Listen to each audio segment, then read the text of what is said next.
Copper और PVC दोनों अलग हो चुके हैं। 1 mm का वायर था, ये बहुत ही अच्छी तरीके से हमारी मशीन ने इस पे काम करा है। ये दोनों अलग हो चुके हैं। अब दिखाता हूँ आपको ये 4 mm का वायर कैसे निकलेगा।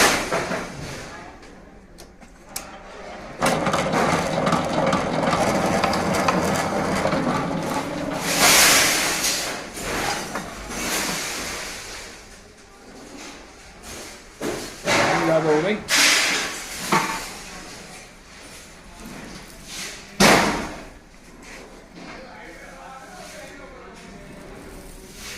जैसे कि माल पे अगर इस तरीके से कटिंग ज्यादा हो जाती है, माल